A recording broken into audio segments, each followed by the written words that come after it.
Hello anime fans, তো কেমন আছেন আপনারা সবাই? ফিরে এসেছি আমি স্পাই এক্স ফ্যামিলির আরও একটা নতুন এপিসোডের বাংলা এক্সপ্লানেশনের সাথে। যদি আপনাদের এই ধরনের এক্সপ্লানেশন দেখতে ভালো লাগে তবে চ্যানেলটাকে সাবস্ক্রাইব করে বেল আইকনটি টিপুন যাতে আপনারা এমন এক্সপ্লানেশন মিস না করেন। তো চলুন কোনো দেরি না করে শুরু করা যাক এই ভিডিওটি। এপিসোডের শুরুতে আমরা সেই একই টিচার অস্টিনকে দেখি যিনি দুঃস্বপ্ন দেখে ভয় পেয়ে জেগে ওঠেন। তার চিৎকার করার কারণে তার স্ত্রীও জেগে ওঠেন এবং শব্দ না করার জন্য বলেন। এটা শুনে টিচারও ভয় পেয়ে বলেন ঠিক আছে। পরের সিনে তিনি ভাবছিলেন যে আমার অনেকদিন ধরেই এমন দুঃস্বপ্ন আসছে, সেটা কি সেই দুর্ঘটনার কারণে? এরপর যেই তিনি টেবিলে রাখা নোটে লয়েডের নাম দেখেন, ওনার প্রফেসরের কথা মনে পড়ে যে ওনার একজন ডাক্তার দেখানো উচিত।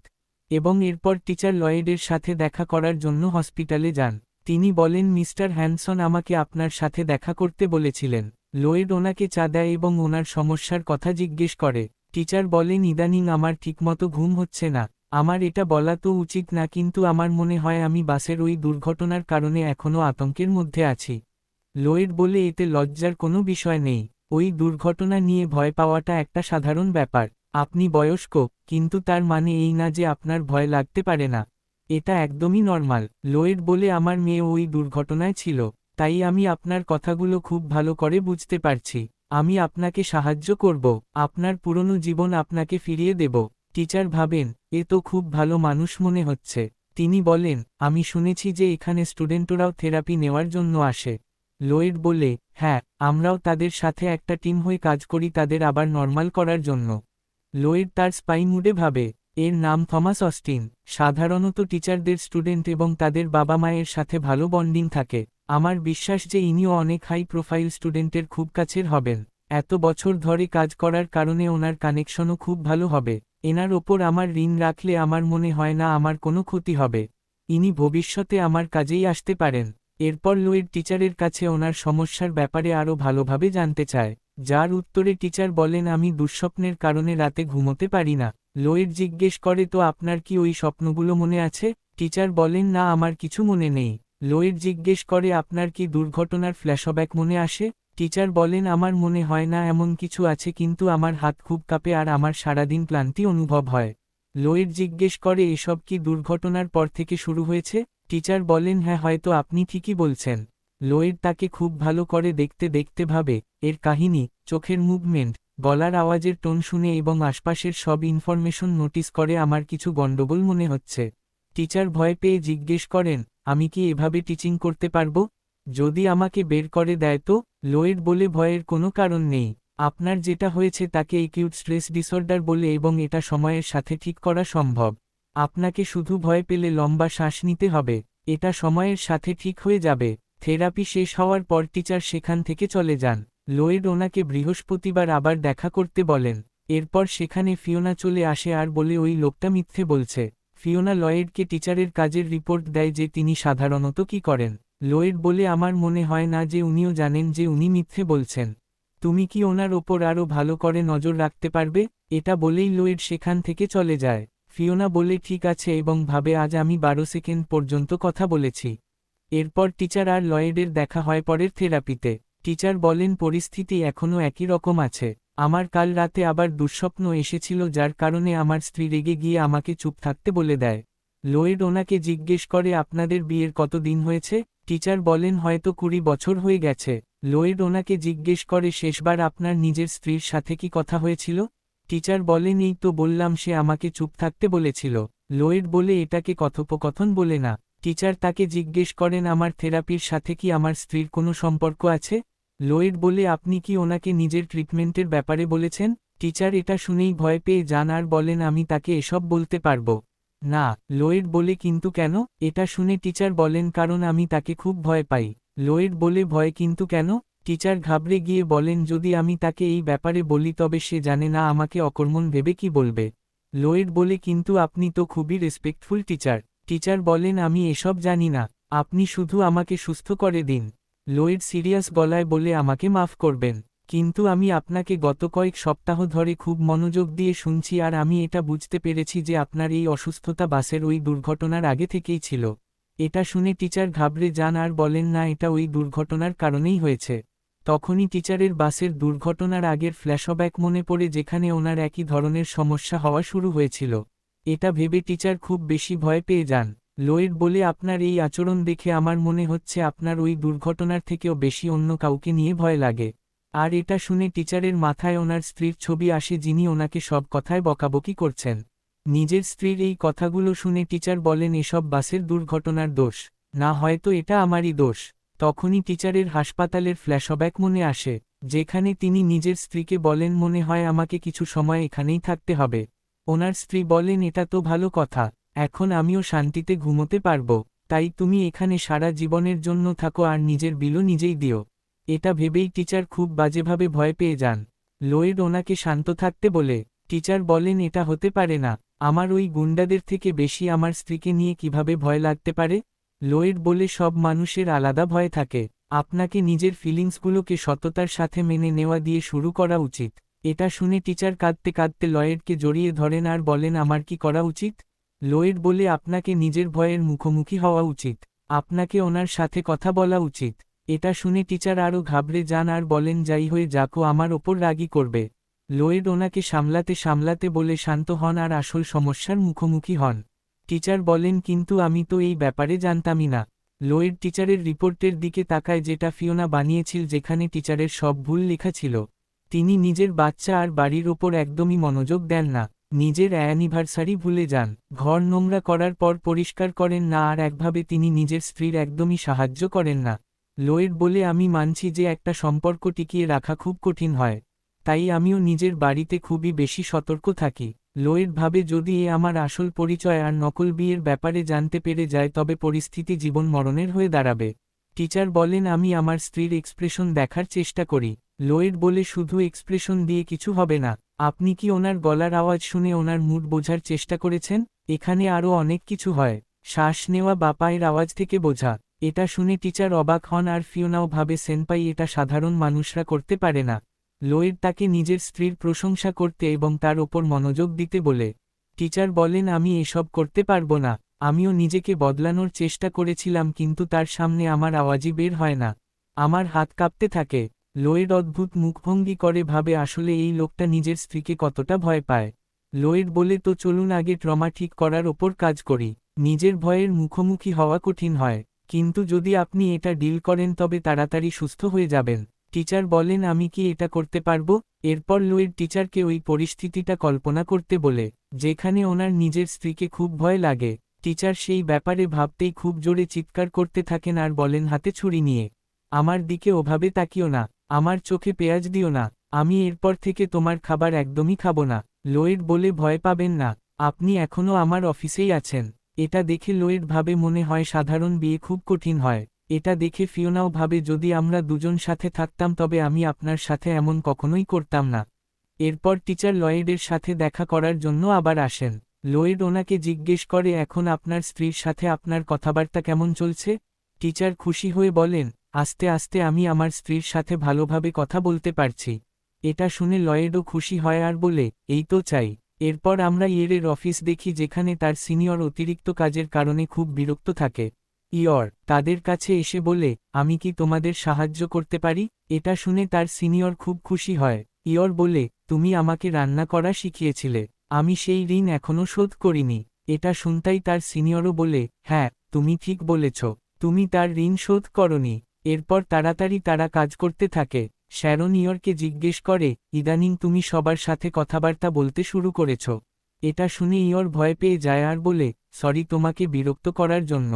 শ্যারন বলে আমি তো এমনিই বলছিলাম।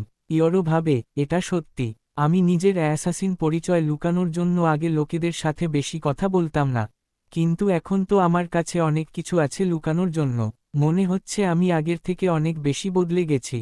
শ্যারন তার মেয়ের বাসের দুর্ঘটনার ব্যাপারে জিজ্ঞেস করে, যার উত্তরে ইয়র বলে এখন ও ঠিক আছে আর এখন তো ও খুব খুশিও আছে। ক্যামেলিয়া বলে তাড়াতাড়ি হাত চালাও আর কাজ করো।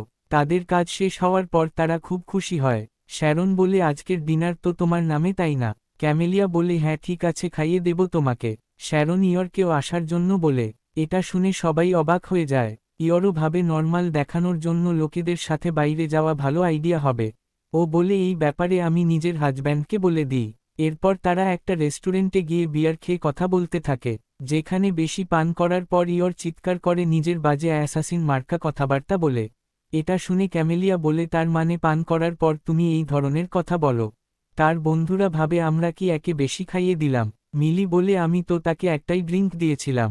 এরপর ক্যামেলিয়া তার হাজবেন্ড আর তার ফ্যামিলির ব্যাপারে জিজ্ঞেস করে। মিলি বলে তোমরা দুজন কি একে অপরের সাথে লাভিডাবি? এটা শুনে ইয়র লজ্জায় লাল হয়ে যায়। ও বলে আমার মেয়ে আছে তো। এটা শুনে মিলি বলে লোকেদের বাচ্চা হওয়ার পরেও লাভিডাবি থাকে, উদাহরণ হিসেবে শ্যারনকেই নাও। এটা শুনে ইয়র বলে আমি আর লোয়েড একটা পিসফুল রিলেশনশিপে আছি। ক্যামেলিয়া তাকে জিজ্ঞেস করে পিসফুল দিয়ে তুমি কি বোঝাতে চাও? তোমার কি তার প্রতি কোনো অভিযোগ নেই? তার বন্ধুরা ভাবছিল কামন আমি শুনতে চাই যে তোমার বিয়ে ফেল হচ্ছে। মিলিও ভাবে আমি শুনতে চাই যে তোমার তাকে ছেড়ে দেওয়া উচিত, তাই না? এটা শুনে ইয়র বলে ও আমার জন্য রান্না করে, পরিষ্কার পরিচ্ছন্ন করে দেয়, বন্ডের খেয়াল রাখে, আনিয়ার খেয়াল রাখে আর আমারও খেয়াল রাখে, তাই আমার ওনার প্রতি একটাও অভিযোগ নেই। এটা শুনে ক্যামেলিয়া রেগে যায় আর চিৎকার করে বলে মিথ্যে বলো না, এমনটা হতেই পারে না। মিলিও বলে ঠিক বলেছ, কেউ এতটা পারফেক্ট হতে পারে না। ক্যামেলিয়া ইয়রকে বলে আমার তো মনে হচ্ছে তোমার সাথে স্ক্যাম হচ্ছে। ও তোমাকে ধোঁকা দিয়ে তোমার টাকা লুটে চলে যাবে আর তোমাকে ছেড়েও দেবে। এটা শুনে ইয়র বলে এমনটা একদমই নয়। ইয়র ভাবে ধোঁকা তো হয়তো আমি দিচ্ছি। এরপর ইয়র জিজ্ঞেস করে অভিযোগ থাকা কি নর্মাল হয়? তার বন্ধুরা বলে আর নয় তো কি। মিলি বলে প্রথমে মানুষ লাভি দাবি থাকে, স্পেশালি যখন মানুষ শুরুতে একসাথে থাকে। ক্যামেলিয়াও রাগে বলে তারপর তারা ডেটে দেরিতে আসে আর হেসে দেয়। শ্যারন বলে তারপর টাকা উড়িয়ে বাহানা বানাতে থাকে। মিলি বলে আর যখন সে তোমার শখের মাঝে নাক গলাতে শুরু করে তখন আমার তো ইচ্ছে করে তার পেটে চামচ ঢুকিয়ে দিই। এটা শুনে ইয়র অবাক হয়ে যায় আর ভাবে মনে হচ্ছে আর কেউ বিয়ে আর ডেটিংয়ের পর অ্যাসাসিন হয়ে যায়। শপকিপার তো এই ব্যাপারে আমাকে কিছুই বলেনি। আমি কি নর্মাল নই কারণ আমি বিয়ের আগেই অ্যাসাসিন ছিলাম? আমার কি করা উচিত? হয়তো আমার এদের মতোই বিয়ের পরবর্তী অ্যাসাসিন মার্কা কথা বলা উচিত। এটা ভেবে ইয়র বলে আমি যদি ভাবি তবে আমারও এমন খেয়াল আসে। ক্যামেলিয়া তাকে জিজ্ঞেস করে যেমন কখন কখন? এটা শুনে ইয়র খুব ভাবতে থাকে আর বলে যখন লোয়েড আনিয়ার কারণে আমার জন্য সুইট অমলেট বানায় না। এটা শুনে তার বন্ধুরা বলে ব্যাস এইটুকুই কথা, মনে হয় তুমি বেশি সহ্য করতে পারো না। শ্যারন বলে যদি সে তোমার জন্য রান্না করে তবে তোমার তার ব্যাপারে কমপ্লেইন করা উচিত নয়।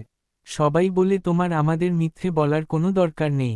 এটা শুনে ইয়র বলে এমনটা নয়, আমরাও নর্মাল মানুষদের মতো একে অপরের রক্তের পিপাসু হই, আমার ওপর ভরসা করো। তার বন্ধুরা বলে এটা একদমই নর্মাল নয়। ইয়র তাদের বিশ্বাস করানোর জন্য বলে আমার সব জিনিসে কমপ্লেইন আছে যা লোয়েড করে। কিন্তু তার বন্ধুরা তাকে সিরিয়াসলি নেয় না আর বলে ঠিক আছে আমরা শুনে নিলাম। এটা দেখে ইয়র চিন্তিত হয়ে পড়ে আর ভাবে আমাকে এদের বিশ্বাস করাতেই হবে নয়তো এরা আমার রিপোর্ট করে দেবে। সে একবারে পুরো ড্রিঙ্ক খেয়ে ফেলে। এটা দেখে তার বন্ধুরাও অবাক হয়ে যায়। ইয়র চামচ তুলে বলে এক সেকেন্ড দাঁড়াও, আমি এখনই আসছি। এরপর আমরা দেখি ও শপকিপারের কাছে যায় যাতে ও লয়েডের কাজ তামাম করতে পারে।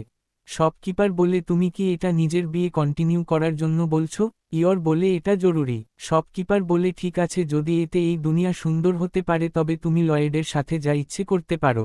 এরপর ইয়র আর লয়েডের সামনাসামনি হয়। লোয়েড বলে একটা অমলেটের জন্য তুমি এসব করছো, এটা একদমই নর্মাল নয়। ইয়র বলে না, আমি নর্মাল দেখানোর জন্য এসব করছি। এরপর ও লয়েডের ওপর হামলা করে দেয় আর ওর ব্লেড লয়েডের গায়ে লেগে যায়। এটা দেখে আনিয়াও খুব দুঃখ পায় আর কাঁদতে থাকে।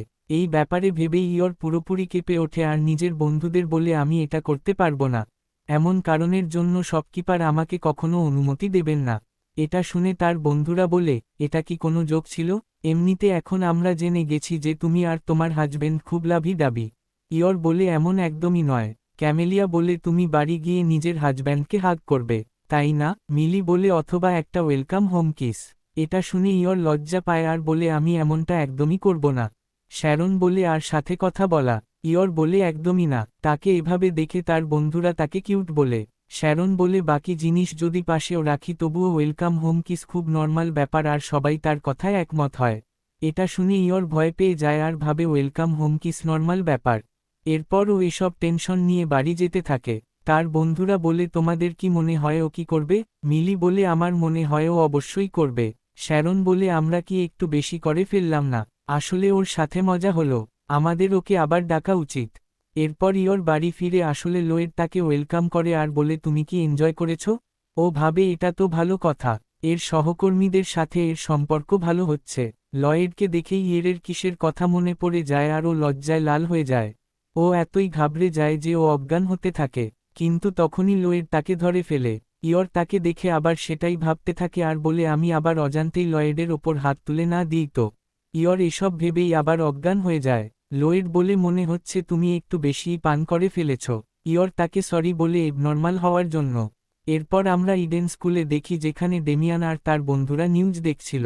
নিউজে রকেটের ব্যাপারে খবর আসছিল। এটা দেখে ইভেন খুবই বেশি এক্সাইটেড হয়। ডেমিয়ান বলে আমার তো মনে হয় ওটা ক্র্যাশ হয়ে যাবে। এটা শুনে ইভেন রেগে যায়। এমাইলো বলে আসলে এমন জায়গায় কেই বা যাবে যেখানে খাবার আর জল পাওয়া যায় না। এরপর ওরা আনিয়াকে প্লেন নিয়ে খেলতে দেখে। বেকি বলে ও নিউজের কারণে খুবই বেশি এক্সাইটেড হয়ে গেছে। এটা শুনে ইভেনও খুব খুশি হয় আর আনিয়ার সাথে এই ব্যাপারে কথা বলতে থাকে। এটা দেখে ডেমিয়ান বাজেভাবে হিংসে করে। বেকিও ডেমিয়ানকে দেখে হাসতে থাকে। ডেমিয়ান বলে স্পেসের জিনিসপত্র গভর্নমেন্ট হ্যান্ডেল করে, তাই যখন আমি পলিটিশিয়ান হব তখন আমি আরামসে তোমার জন্য ট্রিপ প্ল্যান করতে পারি। কিন্তু আনিয়া তার কথা একদমই শোনে না। এটা দেখেই ডেমিয়ান স্ট্যাচু হয়ে যায়। এটা দেখে বেকি বলে পরের বার আরও জোরে বলো যাতে ও শুনতে পায়। আর এর পরের এপিসোডের জন্য আমরা লোয়ের, ইউরি আর সিক্রেট পুলিশের মিশন দেখতে পাব। তো বন্ধুরা, এটা ছিল স্পাই এক্স ফ্যামিলির এপিসোড 10 এর হিন্দি এক্সপ্ল্যানেশন। আপনাদের এই এপিসোড কেমন লাগলো কমেন্টে অবশ্যই জানাবেন। ভিডিও ভালো লাগলে ভিডিওটি লাইক করতে আর চ্যানেলটিকে সাবস্ক্রাইব করতে ভুলবেন না।